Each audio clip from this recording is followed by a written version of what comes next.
What is up? Welcome to the episode. Today we are going to be chatting about the Marshmallow Test. Now, some of you may have heard about this experiment that Stanford did back in the early 70s. It was really interesting. Side note, if you can hear some cars in the background, apologies. My apartment here in London is on somewhat of a busy street.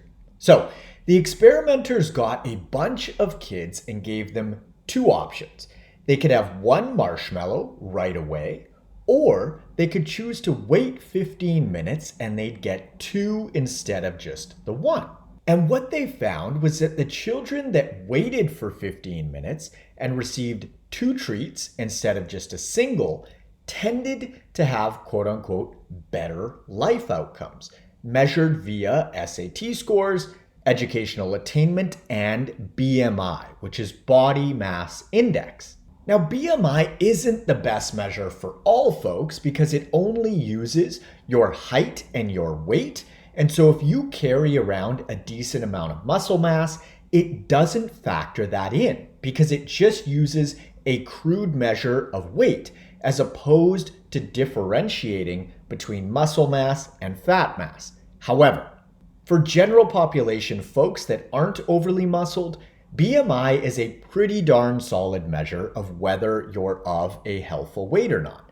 But like any measurement system, there are flaws, and muscle mass is essentially the leak in the BMI assessment tool. Now, some social scientists think that this study is telling, and others think that it doesn't tell us much of anything. But let's just take a slight step back and look at this logically in regards to adults. Adults that are willing to delay gratification, at least to some degree, tend to have better body composition because if you feel as though you need an immediate reward right now in regards to, say, nutrition, you are much more likely to reach for treats and highly processed food options because they provide a bigger dose of that. They also require virtually zero preparation and they typically taste quite good.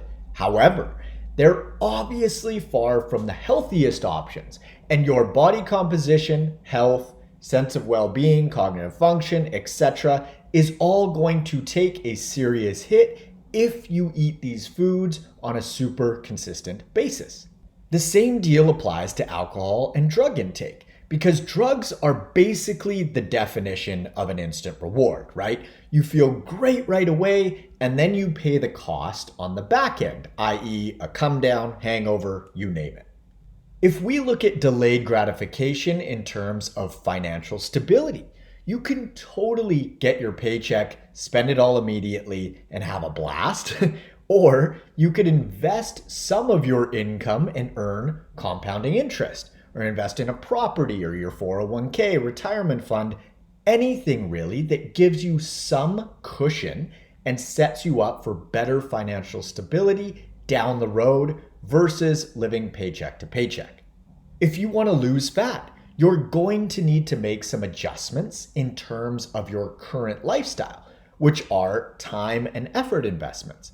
But if you're unwilling to delay gratification in any way, shape, or form, it's pretty darn hard to lose fat and get healthier because the time frame is different than, say, eating a donut right now. Because you're not going to reach your fat loss goals overnight. You will feel better day after day, but it does take time.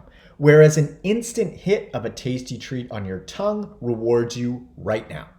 Going to bed at a time that sets you up to wake up feeling rested and alert all day may not be as enjoyable in the moment as watching another episode of your favorite Netflix show, but when you wake up the following morning, you're absolutely going to experience the downfalls of staying up too late or the benefits of hitting the hay a little earlier. There's a pretty quick turnaround on sleep. Essentially, folks that are unwilling to delay gratification get themselves into trouble in every adulting way because most, if not all, things that are worth having require an investment of time and effort up front. Now, this definitely doesn't apply to every situation, as nothing does, But delaying gratification is a massive part of life and just being an adult. For example, where would you consider yourself the most successful in your life? However you define success, what area? You almost certainly delayed gratification by doing the hard thing, investing now, and reaping a much bigger reward down the road, whether it was investing in schooling, working your way to a higher paying career position, therapy, building a relationship, getting in shape, and the list goes on. If this experiment in children was accurate, done well, telling in the slightest, or not, it actually doesn't even matter, because as adults, we just know that most immediate payoffs come at a cost. And sometimes those costs are totally worth it, and that's great, but in a lot of situations, they're just not. Because quite often, when we say things in the moment like, fuck it, I'll just do it, or have it, or eat it, or drink it, it's essentially like saying, fuck you to your future self, right? It's like, that's a future Marcus problem. And then unfortunately, that future me becomes the present me, and I've got to clean up my mess. Much of life has a pay now or pay later setup, but what often goes overlooked is that when you choose to pay later, you typically owe interest. For example, pay the time and effort cost of eating well now, or make a less effortful and convenient choice in the moment and pay for it later. And quite often that choice doesn't just last the length of the meal. You may feel like shit for 2, 4, 6, 8+ hours. And when these choices are made over and over, we begin to dig ourselves into a deeper and deeper hole. Now, fortunately, you can totally dig yourself out. That's what I do via my coaching. However, the sooner you can catch it, the better, because it's far easier to keep up than it is to catch up. Foresight is key, and here are a few helpful tips or questions to ask yourself essentially in order to support you in refining this perspective. When you invest in your current self, your future self will thank you. Circling back to the where are you successful question, you can even look back at that version of you at that point that was putting in all of the hard work and thank them. You are reaping the rewards now because of the choices that that version of you made in the past. You can also think about it like honoring your future self. So essentially it's the opposite of the fuck it mentality, and instead acknowledging that the bill is coming due and I'm going to set my future self up for success instead of dining and dashing. I know personally in regards to alcohol, I have dined and dashed on myself so many times. Like, I know what a hangover feels like. And still for years, I was just like, fuck you, Marcus. I'm going to crush another 3 drinks right now just because I want to. Like, where's the respect and honor in that? Now, if that was an aware and truly mindful choice, that's a whole different story. But that's not exactly what we're talking about here. For myself, in situations where I'm making a choice, so it's the deciding moment, am I going to have another drink or skip it? Eat a healthful meal or a not so healthful one? Go for a walk or sit on the couch? Hit the hay because I'm tired or ignore my body's wants and needs? I find it helpful to ask myself a fairly cutting question because it helps me put things into perspective really quickly, and the question is super short and straightforward. I say to myself, what do you want, dude? That question, as simple as it sounds, clears everything up for me in a moment. Am I going to have that tasty dairy-filled dessert that I know gives me joint pain, or would I prefer to skip it and not experience sore knees tomorrow? And by the way, there's no moral judgment here. It's just a matter of what I want, of what you want.